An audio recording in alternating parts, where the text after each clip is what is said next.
provider dito sa Israel. At ngayon mag-unboxing tayo ng mga binili ko sa Pilipinas na pinadala ko pa dito sa Israel. Ano ba yung mga binili ko na to?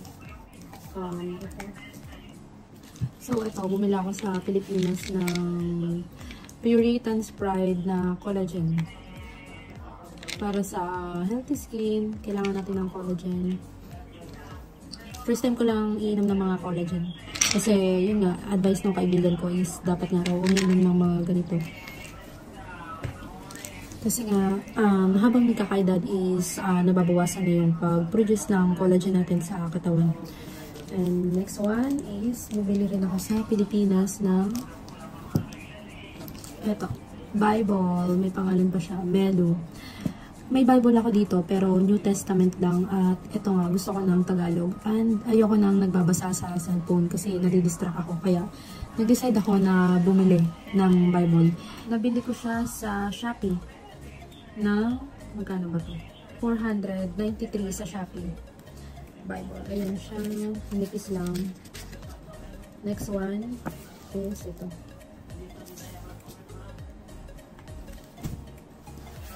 Ito, free siguro to dun sa Bible.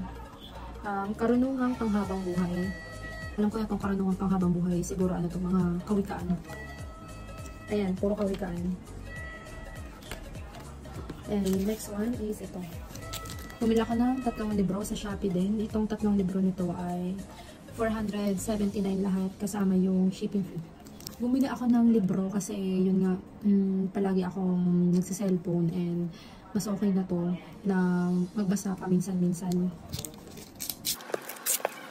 Ito, nabili ko to sa Shopee. Itong Limitless by Jim Kwik. Si Jim Kwik, parang hindi ako sure kung siya yung napapanood ko sa YouTube.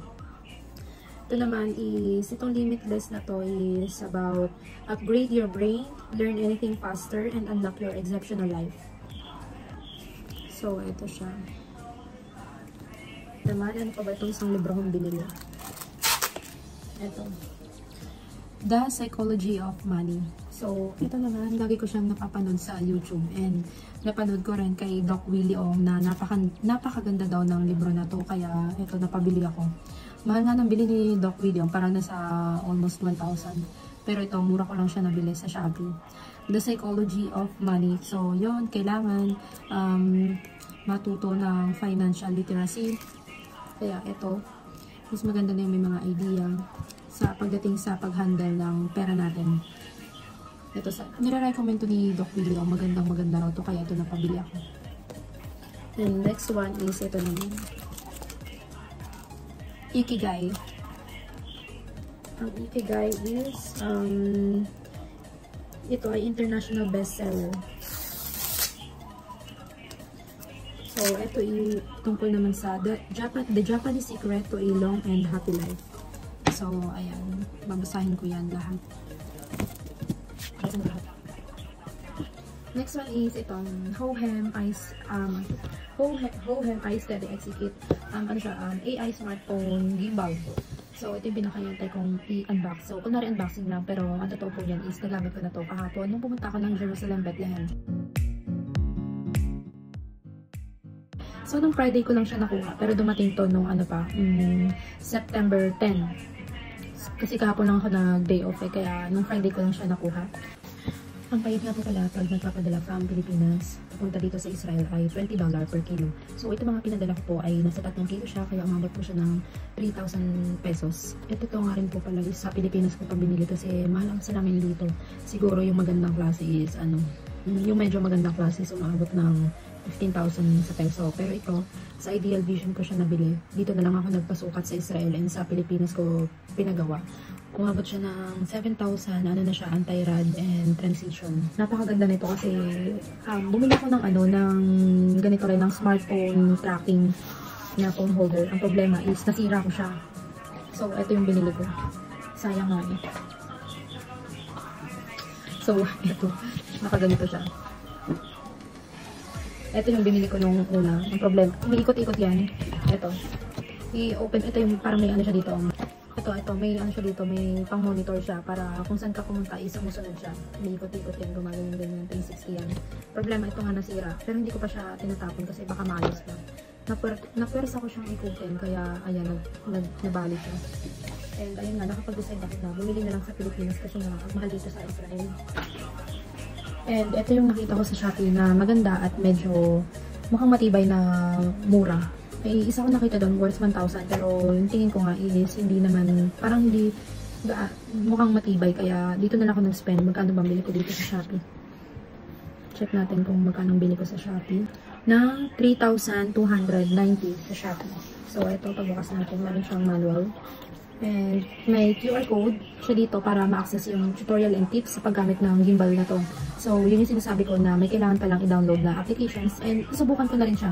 Pag na-open yung application, nandun na rin yung video niya. Doon ka mag-video and take ng photos. Ito kasi yung iSteady na, Hohem iSteady is maraming klase. So, yung binili ko is XE. Hanapin mo na lang doon yung unit na binili mo. So, ang laman niya is ito. Ito ang laman, napakaganda. Ang ganda ng color. Parang may color white nito, pero mas gusto ko itong gray. So, ito siya. And ito, meron siyang stand. Lagay natin yung stand.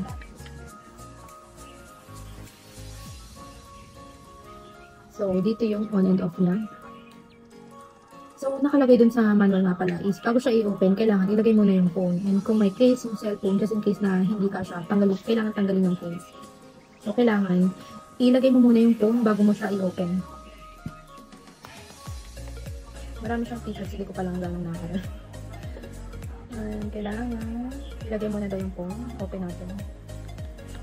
So yan, kailangan nakaganyan yan. Tapos, itong pangalan na Hohem. Itong pagganito, kailangan nandito siya.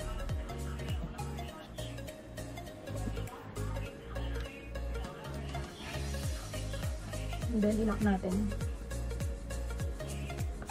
May kasama nga rin pala siya nito. Light. Ayaw niya mag-open. Hindi ko siya na-charge. So, dito siya nilalagay. Meron siyang magnet.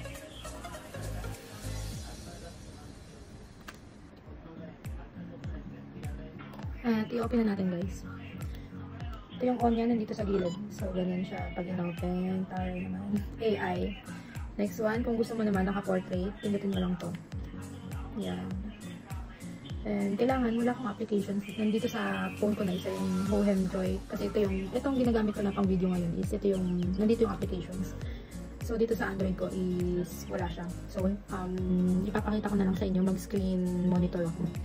So eto, meron siya ditong pipindutin. Hindi ko alam kung para saan itong mga to. Aaralin ko pa.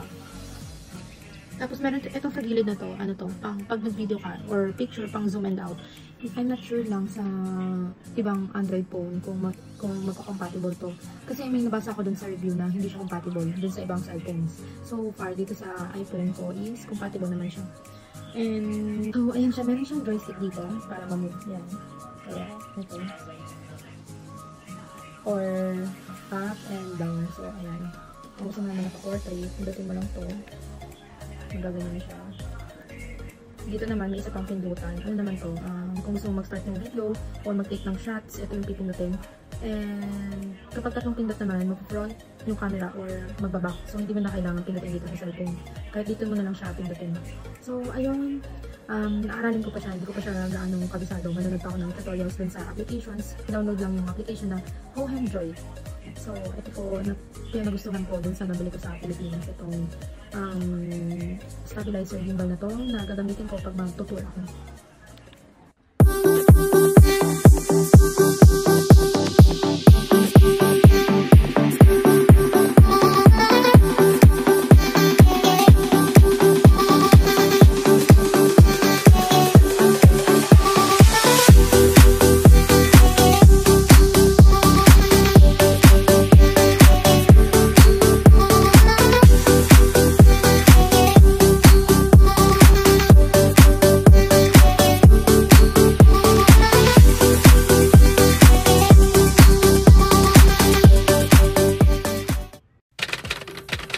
Ito nga pala yung application na kailangan i-download.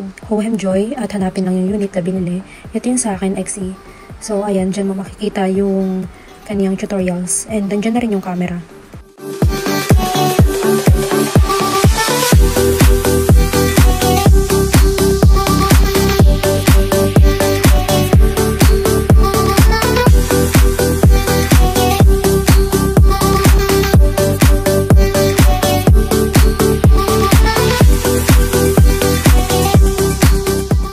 Pagtapos gamitin, kailangan ibabalik sa dati.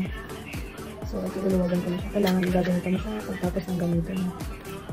So, ayun guys, salamat sa inyong panginoon.